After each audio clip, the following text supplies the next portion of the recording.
ഞങ്ങൾ ഈ ജാഥയിൽ ആദ്യം മുതലേ പറഞ്ഞുകൊണ്ടിരുന്ന ഒരു കാര്യമാണ്. സ്വർണ്ണക്കൊള്ള എന്ന് പറഞ്ഞിട്ട് അതല്ല, ഇടതുപക്ഷത്തിനെതിരായിട്ട് വരുമെന്ന് കണ്ടപ്പോഴാണ് എല്ലാവരും വലിയ ആവേശത്തിൽ നിങ്ങൾ മാധ്യമങ്ങൾ ഉൾപ്പെടെ മുമ്പോട്ടേക്ക് വന്നത്. വലിയ ആവേശമായിരുന്നു. കാരണം അത് കമ്മ്യൂണിസ്റ്റ് വിരുദ്ധമാണ്, ഇടതുപക്ഷ വിരുദ്ധമാണ് എന്നുള്ളത് കൊണ്ടാണ്. പക്ഷേ സംഭവങ്ങളെല്ലാം മറിഞ്ഞ് തിരിഞ്ഞ് വന്നപ്പോൾ ഇപ്പോഴ് വലിയ കൊള്ള കൊടിമരം മാറ്റുന്നതുമായി ബന്ധപ്പെട്ട് ഉൾപ്പെടെ വന്നു എന്ന് ഞങ്ങൾ ഈ ജാഥയിൽ പറഞ്ഞുകൊണ്ടിരിക്കുന്നതാണ്. അത് പൂർണ്ണമായും സ്ഥിരീകരിക്കുന്ന രീതിയിലാണ് ഇപ്പോൾ ഹൈക്കോടതി വിജിലൻസ് അന്വേഷണത്തിന് ഉത്തരവ് ഇട്ടിട്ടുള്ളത്. അപ്പോൾ സ്വർണ്ണ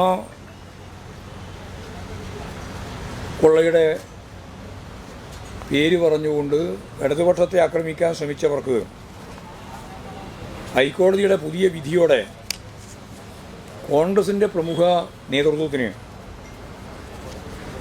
വളരെ പ്രധാനപ്പെട്ട ഉത്തരവാദിത്വം ഈ കൊടിമര മാറ്റം ഉൾപ്പെടെയുള്ള കാര്യങ്ങളിൽ ഉണ്ട് എന്ന് വ്യക്തമായിരിക്കുകയാണ്. ഇപ്പോൾ 30 ദിവസത്തിനകം അന്വേഷണം നടത്തി വിജിലൻസിൻ്റെ റിപ്പോർട്ട് ഹൈക്കോടതിക്ക് കിട്ടണം എന്നിപ്പോൾ ഹൈക്കോടതി പറഞ്ഞിരിക്കുകയാണ്. 29 ആളുകൾ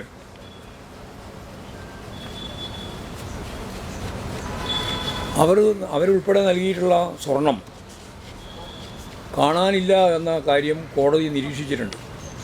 29 പവൻ സ്വർണം കാണാനില്ലെന്ന് കോടതി നിരീക്ഷിച്ചിരിക്കുകയാണ്, രേഖകൾ പ്രകാരം തന്നെ. അതല്ലാതെ ഒരുപാട് സ്വർണ്ണമുണ്ട് എന്നും പറയുന്നുണ്ട്. കാരണം ഒന്നിനും കൃത്യമായിട്ട് റെസീറ്റ് കൊടുത്തിട്ടില്ല എന്നും കണ്ടെത്തിയിട്ടുണ്ട്. അപ്പോൾ മാത്രമല്ല, ഇത് വലിയ പണം പിരിച്ചിട്ടുണ്ട് കൊടിമരം മാറ്റുന്നതിൻ്റെ പേരിൽ. പക്ഷേ ആന്ധ്രയിലെ ഒരു ഫോണിക്സ് കമ്പനിയാണ് ഇത് സ്പോൺസർ ചെയ്തത്. അപ്പോൾ യഥാർത്ഥത്തിൽ പിരിച്ച പണം എവിടെ പോയി? കോടിക്കണക്കിന് റുപ്യ എവിടെ പോയി? അതുപോലെ തന്നെ സ്വർണവും പിരിച്ചിട്ടുണ്ട്. ആ സ്വർണം എവിടെയാണ് പോയത്? ഇതെല്ലാം ഏതാണ്ട് 10 കിലോ ആണ്.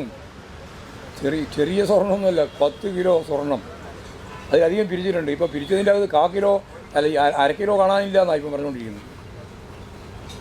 ഒന്നിനും കണക്കില്ല എന്നുള്ളതാണ് ഹൈക്കോടതി തന്നെ പറയുന്നത്. അപ്പോൾ ഇതെല്ലാം അന്വേഷിച്ച് ആവശ്യമായ നിലപാട് സ്വീകരിക്കുമ്പോൾ അന്നത്തെ ബോർഡ് എന്ന് പറയുന്നത് പ്രയാർ ഗോപാലകൃഷ്ണനാണ്, പിന്നെ കോൺഗ്രസിൻ്റെ ഗവൺമെൻറ്റുമാണ്.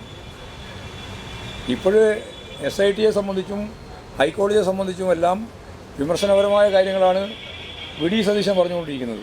വി.ഡി. സതീശന് മിണ്ടാട്ടില്ല, ജാതിയായിട്ട് വരുന്നുണ്ട്. അതുകൊണ്ട് ഞങ്ങൾ ഈ പ്രാവശ്യവും വീണ്ടും പറയുകയാണ്, ഇത്തരത്തിലുള്ള കൊള്ള നടത്തിയിട്ടുള്ളവരാരൊക്കെയാണെന്നുള്ളതിനെ എല്ലാം നിയമത്തിന് മുമ്പിൽ കൊണ്ടുവരാൻ കഴിയണം.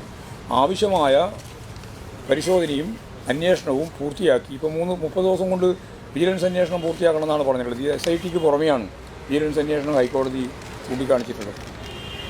അന്ന് ഭരണസമിതി പ്രസിഡൻ്റായിരുന്നത് നമുക്കെല്ലാം അറിയുന്ന പോലെ പ്രയാർ ഗോപാലകൃഷ്ണനാണ്. കോൺഗ്രസിൻ്റെ നേതാവായിട്ടുള്ള ബോർഡ് അംഗം അജയ് തറയിലുമാണ്. ഒരു തരത്തിലും കൊടുക്കാൻ പാടില്ലാത്തതാണ് വാജി വാഹനം. അത് 10 കിലോ വരുന്ന വളരെ പ്രധാനപ്പെട്ട പഞ്ചലോഹമാണ്. ആ പഞ്ചലോഹത്തിൻ്റെ മേലെ സ്വർണം പൊതിഞ്ഞതാണ്. അതാണ് തന്ത്രി കൊടുത്തത്. അത് യഥാർത്ഥത്തിൽ ബോർഡിൻ്റെ കയ്യിലുണ്ടാവേണ്ടതാണ്. അപ്പോൾ തന്ത്രിക്ക് കൊടുത്തതിൻ്റെ ഭാഗമായിട്ട് എന്തായിരുന്നു കാര്യം എന്നുള്ളത് ഇപ്പോഴും വ്യക്തമല്ല. പിന്നെ സോണിയാഗാന്ധിയെ കാണാൻ പോയതിനെപ്പറ്റി ഇപ്പോഴും പറയുന്നില്ല. ഒന്നുകിൽ ഹൈക്കമാൻഡ് പറയണം ഞങ്ങൾ ഇന്ന കാര്യങ്ങൾ കൊണ്ടാണ് വന്നതെന്ന്. ഇപ്പോൾ ഉണ്ണികൃഷ്ണൻ പോറ്റി പറഞ്ഞിട്ടുള്ളത് അവിടുത്തെ കോൺഗ്രസ്സുകാർ കർണാടകത്തിലെ കോൺഗ്രസ്സുകാരുടെ പിന്തുണയോടുകൂടിയാണ് കണ്ടതെന്നാണ്. അതിനെന്തിനാണ് പിന്നെ കോൺഗ്രസിൻ്റെ MP ആൻഡോ ആൻ്റണിയും അതുപോലെ തന്നെ പ്രയാർ ഗോപാലകൃഷ്ണനും ഈ പറഞ്ഞ ഉണ്ണികൃഷ്ണൻ പോറ്റിയുടെയും ബെല്ലാരിയിലെ സ്വർണ്ണ വ്യാപാരിയുടെയും ഒപ്പം അടൂർ പ്രകാശനും പോകുന്നത്? അത് വ്യക്തമാണ്. അങ്ങനെയാണെങ്കിൽ അവിടുത്തെ കോൺഗ്രസ്സുകാരെങ്കിലല്ലേ ഉണ്ടാവുന്നത്? ആരും ഉണ്ടായിട്ടില്ലല്ലോ. എന്താണ് എന്നുള്ള ദുരൂഹത ഇപ്പോഴും മാറിയിട്ടില്ല. വി.ഡി. സതീശൻ മറുപടി പറയണം പറഞ്ഞിട്ടുമില്ല. ഇതാണ് വളരെ പ്രധാനപ്പെട്ട മറ്റൊരു കാര്യം.